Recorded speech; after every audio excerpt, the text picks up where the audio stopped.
கர்த்தருடைய நாமத்திற்கு மகிமை உண்டாவதாக.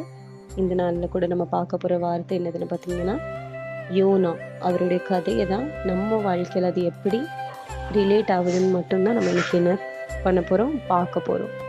இதில் நான் எடுத்திருக்கிற வசனம் வந்து யோனா 1வது அதிகாரம், அதில் 2வது வசனத்தை நான் படிக்க கேளுங்க.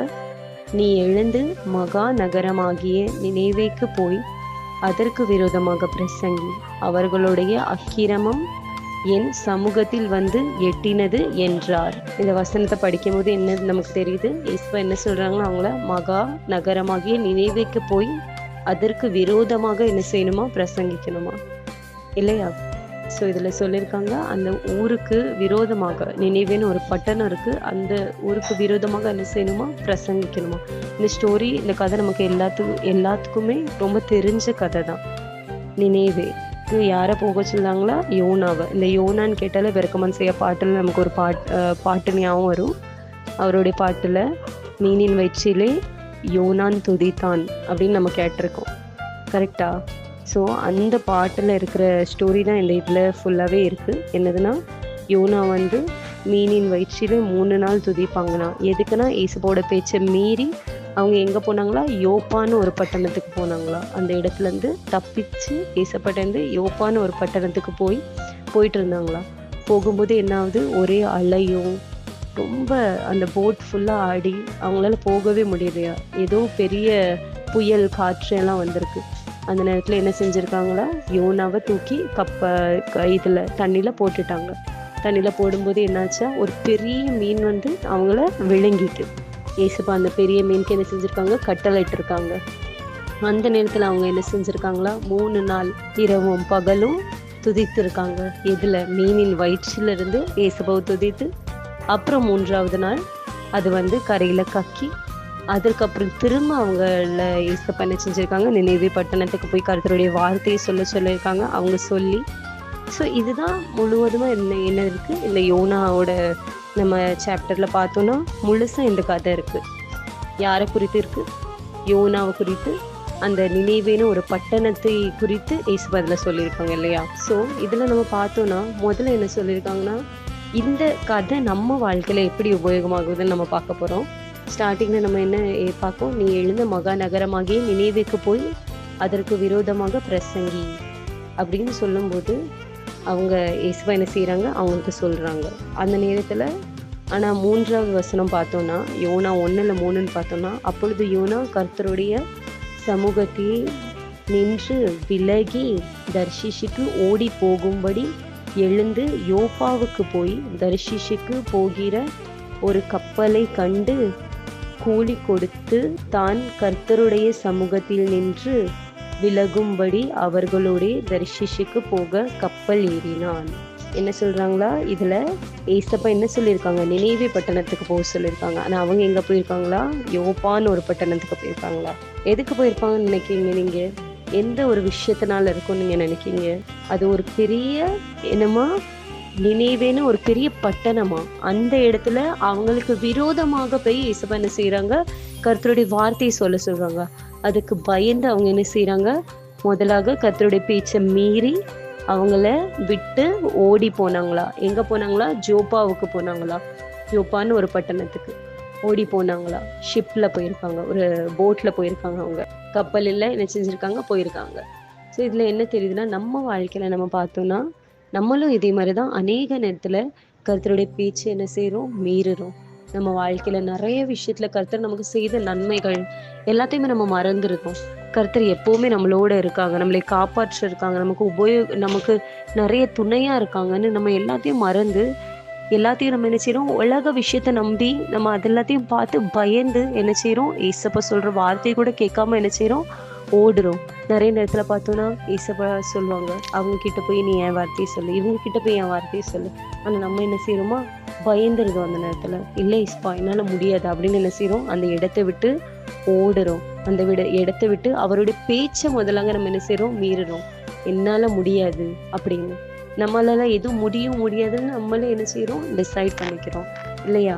அப்படியே நீங்கள் இந்த கீழே யோனா 1வது அதிகாரம் 10-11 பார்த்தீங்கன்னா என்னன்னா, அவன் கர்த்தருடைய சமூகத்தில் நின்று விலகி ஓடி போகிறான் என்று தங்களுக்கு அறிவித்ததினால் அந்த மனுஷர் மிகவும் பயந்து அவனை நோக்கி, நீ ஏன் இதை செய்தாய் என்றார்கள்.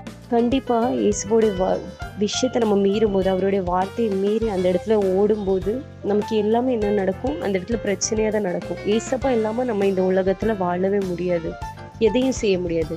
நிறைய பேர் நம்ம நினைப்போம், என்னோட பலத்தால தான் நான் வந்தேன், என் பலத்தால தான் நான் நிற்கேன் அப்படின்னு நம்ம நினைச்சிட்டு இருக்கோம். அது கண்டிப்பா கிடையாது. கர்த்தர் மட்டும்தான் நம்மளை மட்டும் என்ன செய்யறாங்க? கைவிடாமல் நடத்திட்டு வராங்க இல்லையா? இதுலயுமே என்ன செய்யறாங்க? அவங்க பேச்சை மீறி ஓடி போறாங்க. ஆனா அந்த நேரத்துல என்ன வருதா? ஒரே அலையும் புயலுமா அடிக்குதா. எல்லாருமே என்ன ஆயிட்டாங்க? பயந்துட்டாங்க. போட்ல இருக்கிறவங்க எதனால இது ஆகுது அப்படின்னு. அந்த நேரத்துல என்ன செய்யறாங்க? யோனாதான் சொல்றாங்க. என்ன சொல்றாங்க?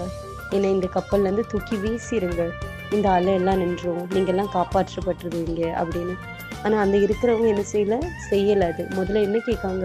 ஐயோ இப்படிலாம் பண்ண முடியாதே அப்படின்னு யோசிச்சு அதை நம்ம நல்லா வாசிச்சோன்னா என்ன செய்யறாங்களா? கொஞ்சம் கரைக்கு கொண்டு போய் அவங்களை இறக்கி விட்டுறலான்னு நினைச்சிருக்காங்க. ஆனா அவங்களால அது முடியலை. அவ்வளோ புயலும் காற்றும் மழையும் இருக்கிறதுனால அவங்களால என்ன செய்ய முடியல? கரைக்கு கொண்டு போகிட்டு போட்ல இருந்து தூக்கி போட்டுட்டாங்க. இதே மாதிரிதான் நம்மளும் உலக மனிதர்கள் நமக்கு உதவி பண்ணுவாங்க நம்ம நினைச்சோன்னா அது கண்டிப்பா முடியாத காரியம்.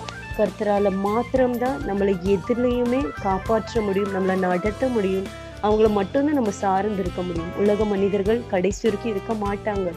அவங்களால எதுவுமே பண்ண முடியாது. அவங்க அந்த நேரத்துல நமக்கு உதவி பண்ண நினைச்சாலுமே அவர்களால முடியாது. எல்லாருக்குமே அவங்களோட பாடுகள் இருக்கு இல்லையா? எல்லாருக்குமே நம்ம பிரச்சனை, நம்ம கஷ்டம் அப்படிதான் நம்ம நினைப்போம். அதே போலதான் உலக மனிதர்களும். அந்த நேரத்துல உலக மனிதர்கள் நினைச்சாலுமே இல்லை நம்ம தாய் தகப்பன் நினைச்சாலுமே நம்மள காப்பாற்ற முடியாது. அடுத்தது யோனா 1:17 படிச்சீங்கன்னா, யோனாவை விழுங்கும்படி ஒரு பெரிய மீனை கர்த்தர் ஆயத்தப்படுத்தி இருந்தார்.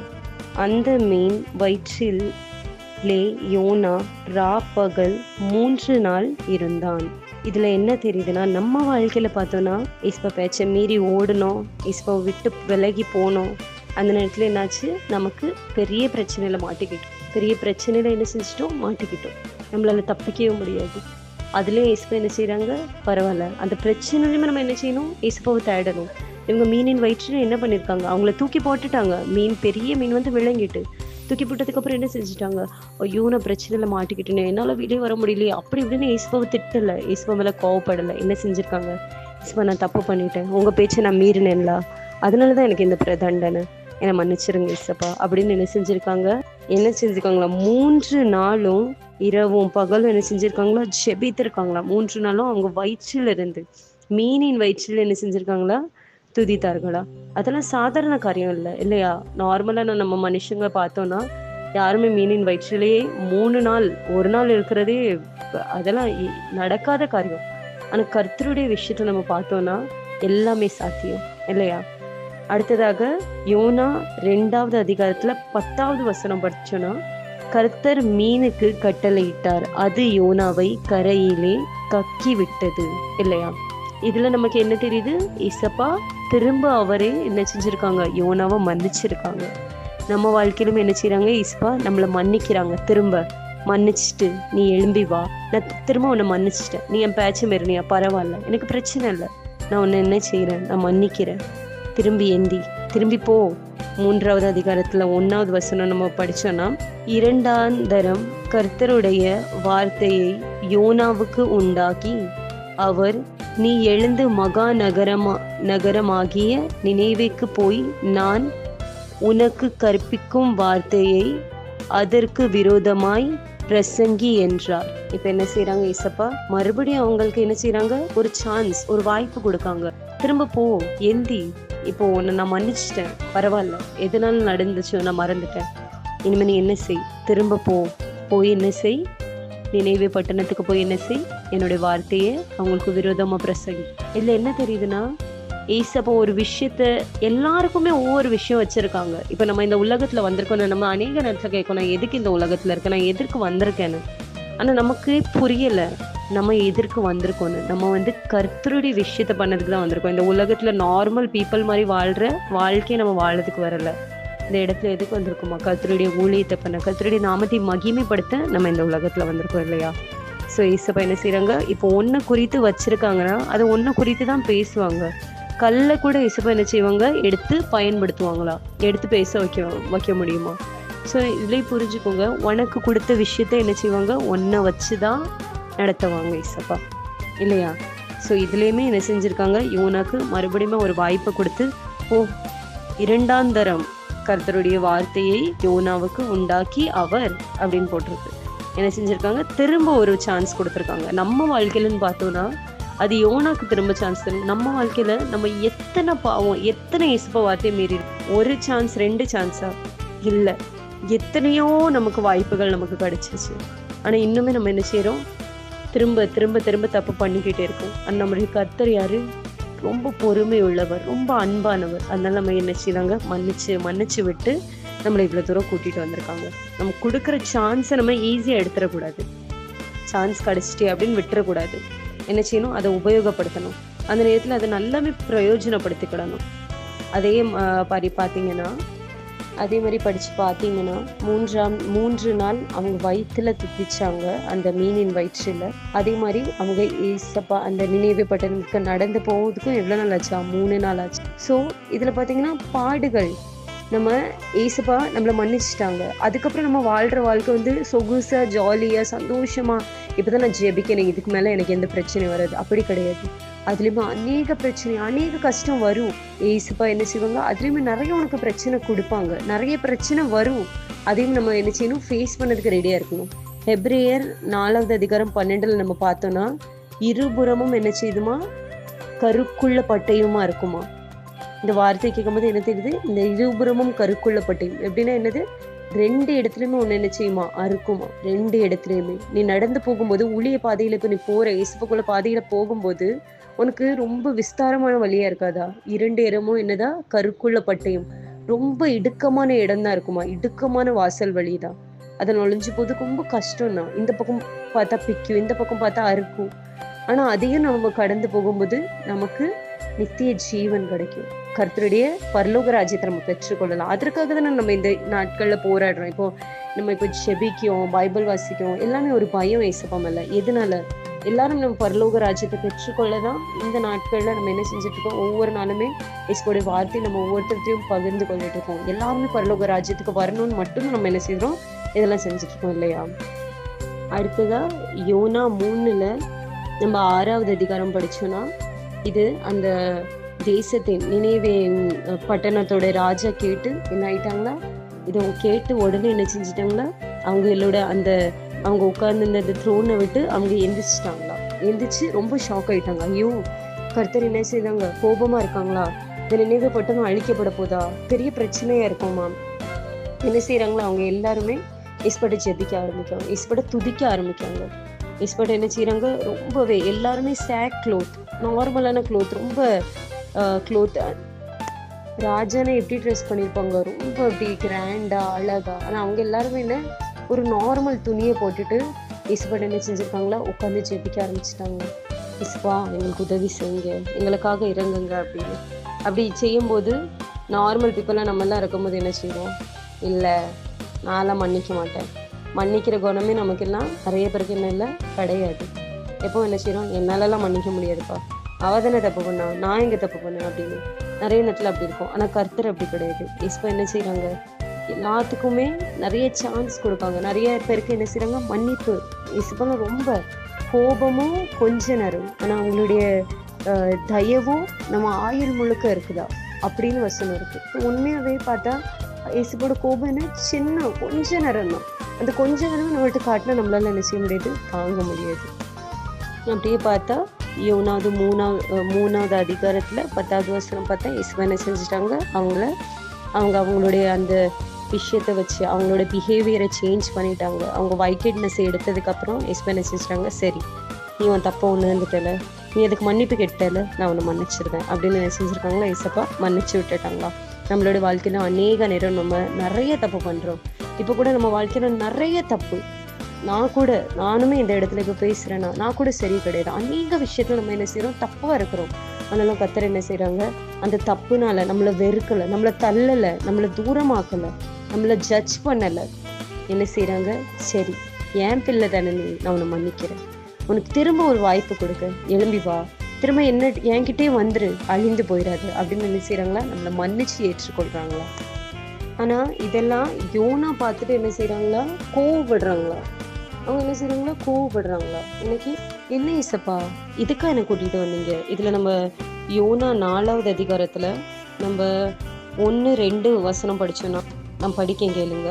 யோனாவுக்கு இது மிகவும் விசனமாய் இருந்தது. அவர் கடும் கோபம் கொண்டு கர்த்தரை நோக்கி விண்ணப்பம் பண்ணி, கர்த்தாவே, நான் என் தேசத்தில் இருக்கும் போதே நான் இதை சொல்லவில்லையோ? இது நிமித்தமே நான் முன்பே தர்ஷீஷுக்கு ஓடி போனேன். நீர் இரக்கமும் மன உருக்கமும் நீடிய சாந்தமும் மிகுந்த கிருபையும் உள்ளவரும் தீங்குக்கு மனஸ்தாபப்படுகிறவரும் மான தேவன் என்று அறிவேன். இப்போதும் கர்த்தாவே, என் பிராணனை என்னை விட்டு எடுத்து கொள்ளும். நான் உயிரோடு இருக்கிறதை பார்க்கிலும் சாகிறது நலமாய் இருக்கும் என்றான். இந்த வசனம் எல்லாம் படிக்கும்போது என்ன தெரியுது, ரொம்ப பொறுமை என்ன செஞ்சிருக்காங்க, மன்னிச்சிருக்காங்க அவங்கள. ஆனா யோனாவுக்கு கோபம் வருது. இந்த ஒரு விஷயத்துக்காகவா நீங்க கூட்டிட்டு வந்தீங்க? நான் அப்பவே வேற பட்டணத்துக்கு ஓடி போனேன். இந்த இடத்துல என்னால இருக்க முடியாது. இனிமே இந்த நினைவு பட்டணத்துல என்னால சொல்ல முடியாது. எப்படியுமே நீங்க மன்னிப்பீங்க, எனக்கு தெரியும். அது நீங்களே சொல்லிடலாமே. எதுக்கு என்ன வச்சு, எதுக்கு இப்போ இவ்வளவு தூரம் என்ன கூட்டிட்டு வந்தீங்க? இவ்வளோ மீனின் வயிற்றில் நான் துடித்தேன், 3 நாள் நடந்து வந்தேன் இவ்வளோ தூரமா.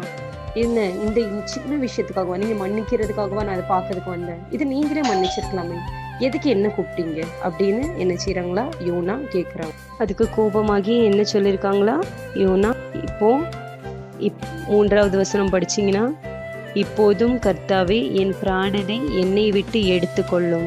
நான் உயிரோடு இருக்கிறதை பார்க்கிலும் சாகிறது நலமா இருக்கும் என்றான். நம்மளும் நிறைய விஷயத்த நம்ம வாழ்க்கையில பார்த்தோம்னா, நிறைய விஷயத்துல நம்ம என்ன செய்யறோம், இந்த வசனம் படிக்கும்போது நமக்கு என்ன தோணிருக்கும், யோனா என்ன இந்த சின்ன விஷயத்துக்கு நான் செத்தாலும் பரவாயில்லன்னு சொல்றான். அதே போலதான் நம்ம லைஃப்லயும் நம்மளுடைய விஷயத்துல நம்ம பார்க்கலாம். அவங்கள சொல்லதுக்கு முன்னாடி நம்ம விஷயத்த பார்க்கலாம். நிறைய நேரத்துல நமக்கு சின்ன பாடு வந்திருக்கும். இல்ல, நம்மளை பொறுத்த வரைக்கும் நம்ம அது பெரிய பாடே எடுத்துக்கலாமே. எவ்வளவு பெரிய பாடு வந்தாலும் அந்த நேரத்துல நம்ம என்ன செஞ்சிருந்தோம், ஏசுவா நம்ப மாட்டோம். ஏசுப்பா நம்ம கூட தான் இருக்காங்கன்னா நம்ம நம்பவே மாட்டேங்கிறோம். உடனே நம்ம என்ன செய்யறோம், ஏசப்பா நான் செத்துடலாமே, இந்த உலகத்துல நான் இருக்கிறத விட என்ன செஞ்சிடலாம், நான் செத்துடலாமேன்னு நம்ம என்ன செய்யறோம், உடனே வார்த்தையை விட்டுருந்தோம். ஆனா ஏசப்பா அதற்கு நமக்கு என்ன சொல்றாங்க வார்த்தைன்னு பாத்தீங்கன்னா, 1 கொரிந்தியன் 6வது அதிகாரத்தை நீங்க எடுத்து படிச்சீங்கன்னா, அதுல 19வது வசனத்தை நான் படிக்க கேளுங்க. உங்கள் சரீரமானதை நீங்கள் தேவனாலே பெரும் உங்களில் தங்கியும் இருக்கிற பரிசுத்த ஆவியினுடைய ஆலயமும் மாய் இருக்கிறதென்றும் நீங்கள் உங்களுடையவர்கள் அல்லவென்றும் அறிவீர்களா? கிரயத்துக்கு கொல்லப்பட்டீர்களே, ஆகையால் தேவனுக்கு உடையவர்களாகிய உங்கள் சரீரத்தினாலும் உங்கள் ஆவியினாலும் தேவனை மகிமைப்படுத்துங்கள். இதுல என்ன கொடுத்திருக்கு, நம்ம சரீரமானது, நம்ம ஆவியானது, நம்ம உயிரோடு இருக்கிறது யாருக்காகயா, ஏசப்பாகயா. இப்ப நான் பேசுகிற வாய் எனக்கு சொந்தமானதுல, யாருக்கு சொந்தமானதா, கர்த்தருக்கு. என் உடல் யாருக்கு சொந்தமானதா, கர்த்தருக்கு, இல்லையா? அதுதான் இதுல போட்டிருக்கு. நம்ம என்ன செய்யணுமா, நம்ம சொல்ல முடியாது ஏசப்பா நான் இருக்கிறத விட செத்துடலாம் அப்படின்னு.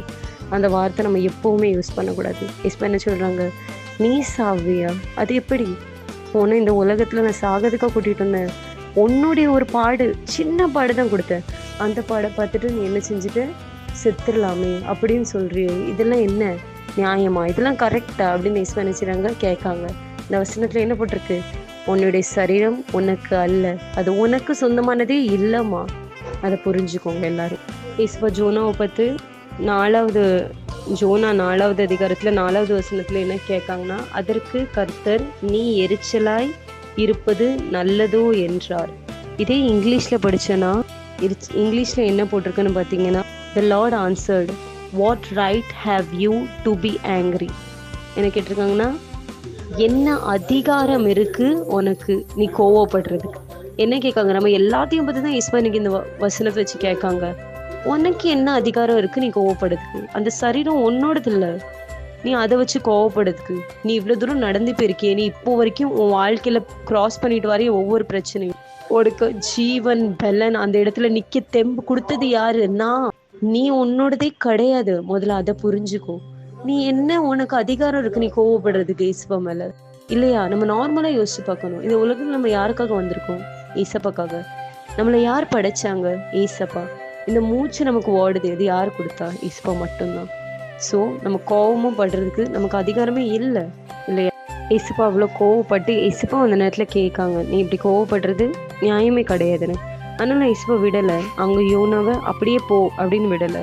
யோனா 4வது அதிகாரத்தில் 6வது வசனத்தை பார்த்தீங்கன்னா, யோனா என்ன செஞ்சுருக்காங்களா? இந்த யோனா இந்த இடத்துல அவங்க என்ன செஞ்சுருக்காங்களா? ஒரு இடத்துல ஒரு ஷெல்டர் போட்டு சும்மா ஒரு இடத்துல தங்கி நம்ம பார்த்துட்டு போகலாம், இங்கே என்ன நடக்குது இந்த நினைவு பட்டணத்துக்கு அப்படின்னு பார்க்கறதுக்காக சும்மா ஒரு இடத்துல போய் என்ன செஞ்சுருக்காங்களா? அவங்களுக்காக ஒரு கூடு மாதிரி ஏதோ கெட்டி உட்காந்துருக்காங்க பார்க்கறதுக்கு. ஆனால் ஏசப்பா என்ன செஞ்சுருக்காங்களா? 6வது வசனத்தில் பார்த்தோன்னா, யோனாவுடைய தலையின் மேல் நிழலை உண்டாயிருக்கும் கவும் அவனை அவனுடைய மன மடிவுக்கு நீங்களாக்கவும் தேவனாகிய கர்த்தர் ஒரு ஆமணக்கு செடியை முளைக்க கட்டளையிட்டு அதை அவன் மேல் ஓங்கி வளரும் பண்ணினார். அந்த ஆமணக்கின் மேல் யோனா மிகவும் சந்தோஷப்பட்டான். என்ன செஞ்சிருக்காங்களா? அந்த இதுலேயே கூட ஈஸ்வா என்ன செஞ்சுருக்காங்களா? அவங்களுக்காக ஒரு செடியை உருவாக்கி அந்த செடியில் அவங்களுக்கு என்ன செஞ்சாங்களா? கம்ஃபர்ட்டாக இருந்தாங்களா? ரொம்ப என்ன செஞ்சுருக்காங்க? சந்தோஷப்பட்டானா. அவங்க கெட்டுன அந்த கூடுல அவங்க சந்தோஷமா இல்லை, அந்த செடியினால அதில் வர்ற காற்று, அதோட நிழல், அது அவங்களுக்கு என்ன இருந்துச்சா? ரொம்ப நல்லா இருந்துச்சு அதில் இருக்கு. ஸோ அந்த நேரத்துலையுமே நம்ம கோவப்பட்டாலுமே ஈஸ்வா என்ன செஞ்சுருக்காங்க? உன்னை விட்டு போகலை. அந்த நேரத்துலையுமே என்ன செய்கிறாங்க? நீ வா, ஒன்றும் இல்லைம்மா அப்படின்னு என்ன செய்கிறாங்களோ உன்னை சமாதானப்படுத்துகிறாங்களா? உன்னை சந்தோஷிக்க பண்ணுறாங்களா? நிறைய நேரம் நம்ம கோவப்படுறோம் ஈஸ்வா மேலே. ஈஸ்வா எல்லாம் உங்களால தான், நீங்கள் தான் இப்படி பண்ணிட்டீங்க, நீங்கள் தான் இப்படி பண்ணிட்டீங்க அப்படின்னு. உங்களால தான் நான் இந்த நிலைமையில இருக்கேன். எல்லாரும் மற்றவர்களும் பாருங்கள் எவ்வளோ சந்தோஷமாக இருக்காங்க. அதனால அந்த நேரத்தில் ஈஸ்வா நினைச்சிறாங்க, போய் தோலை. ஈஸ்வா மக்களும் இல்லை, நம்ம ஒருத்தங்களா இருக்கோம். ஆத்துமா, எத்தனை ஆத்துமாக்கள் இருக்குது. அதனால ஈஸ்வா நம்மள என்ன செய்கிறாங்களா? தன் பிள்ளை போல என்ன செய்கிறாங்களா? கம்ஃபர்ட் பண்ணி வா, ஒன்றும் இல்லைம்மா, ஒன்றும் இல்லை. அதே மாதிரி என்ன செய்கிறாங்களோ நம்ம தேய்ச்சுறாங்க. அதே அவங்க கொஞ்ச நாள் இருந்தாங்க, ஒரு நாள் இருந்தாங்க. 7வது அதிகாரத்தில் நம்ம பார்த்தோன்னா, அந்த செடியை ஈஸ்வா என்ன செஞ்சுட்டாங்க? ஒரு பூச்சை விட்டு அந்த ஆமணத்து செடியை என்ன செஞ்சுட்டு அந்த பூச்சி அரிச்சு அது காஞ்சு அந்த செடியை செத்து போச்சா. அதற்கு என்ன செஞ்சுருக்காங்க? யோபு திரும்ப என்ன செஞ்சுருக்காங்க? கோவப்பட்டிருக்காங்க. என்ன செஞ்சுருக்காங்க? இதுக்கு நான் இருக்கிறதுக்கு நான் செத்தே போகலாம், அந்த செடி கூட நீங்கள் விட்டு வைக்கல ஏசப்பா, இருந்துட்டு போட்டோமே, எதுக்கு அந்த செடியை நீங்கள் இப்படி பண்ணீங்க அப்படின்னு என்ன செஞ்சான்? அந்த செடியை அவங்க வளர்க்கலை, அவங்க எதுவுமே செய்யலை. ஆனாலுமே அவங்க என்ன செய்கிறாங்க? அந்த செடிக்காக கோவப்படுறாங்க. என்ன ஏசப்பா இப்படி பண்ணிட்டீங்க? ஒரு விஷயந்தான் எனக்கு நல்லதாக இருந்துச்சு, அது கூட நீங்கள் இருக்க விட மாட்டீங்களா அப்படின்னு. அந்த நேரத்தில் தான் ஏசப்பா என்ன செஞ்சுருக்காங்க? அவங்களுக்கு ஒரு ஷெல்டரும் கொடுத்துட்டு அவங்களுக்கு ஒரு பாதுகாப்பாக அவங்கள ஒரு கம்ஃபர்ட்டும் பண்ணிவிட்டு அதுலேருந்து அவங்க ஏசப்பா அவங்களுக்கு என்ன சொல்கிறாங்க? சொல்லி கொடுக்காங்க, நீ அதுவும் உன்னோடது கிடையாது, அது வளர்ந்தது என்னது? நான் வளர வச்சேன், நானே அதை அறுத்தும் போட்டுட்டேன், அது நீ வளர வைக்கலை, நீ எதுவுமே செய்ய வைக்கலை, கரெக்டா? அதற்கு நீ என்ன செய்கிற? ரொம்ப கோவப்படுற, ரொம்ப ஃபீல் பண்ணுற, ஐயோ என்னோட அந்த செடி இப்படி போயிட்டே அப்படின்னு நீ என்ன செய்கிற? என் மேலே கோவப்படுற. இந்த மக்கள் எல்லாம் இதுக்கு முன்னாடி நீங்கள் இதுக்கு கீழே நீங்கள் படிச்சிங்கன்னா 9வது 10வது 16வது வசனத்தை படிச்சிங்கன்னா, யோனா 4வது அதிகாரத்தில் ஈஸ்வா என்ன சொல்கிறாங்கன்னா, அவங்க எல்லாம் என்னது? எத்தனையோ மக்கள்.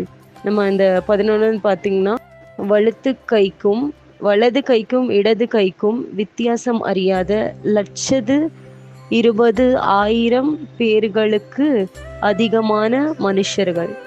120,000 மனுஷங்களா? அவ்வளோ மனுஷங்க அந்த நினைவு பட்டணத்துக்கு இருந்திருக்காங்க. நீனே அதை உருவாக்கலை, எதுவுமே செய்யலை, அதுக்கு நீ இவ்வளோ கோவப்படுற. ஆனால் இந்த செடியை நான் இந்த மக்கள் எல்லாத்தையுமே நான் என்ன செஞ்சிருக்கேன்? நான் உருவாக்கியிருக்கேன். அவங்களுக்கு ஒவ்வொருத்தருக்கும் மூச்சுக்கத்தை நான் கொடுத்துருக்கேன். அவங்க அழிந்து போகிறது நான் அப்படியே ஈஸியாக விட்டுருவேனா? நீ இதுக்கு போய் கோவப்பட்டுட்டிய அப்படின்னு கேட்காங்க. நம்மளும் நிறைய நேரத்தில் புரியாமல் ஏசப்பா என்ன செய்கிறாங்கன்னு புரியாமல் நம்ம வாழ்க்கையில் இப்போ பிரச்சனைனா கண்டிப்பாக நமக்கு ஃப்யூச்சரில் ஒரு பெரிய ஆசீர்வாதம் வச்சுருக்காங்க. அதை நம்ம யோசிக்காமலும் நம்ம என்ன செய்ய ஆரம்பிச்சிடும்? புலம்ப ஆரம்பிச்சிடும். ஏசப்பா இப்படி தான் ஏன்னா இப்படிதான் நீங்க பண்ணிட்டீங்க. சின்னதா ஒரு எனக்கு ஆசீர்வாதம் கிடைச்சிச்சு. நம்ம எப்பவுமே என்ன செய்தோம், சின்னதுக்கு தான் ஆசைப்படுதோம்.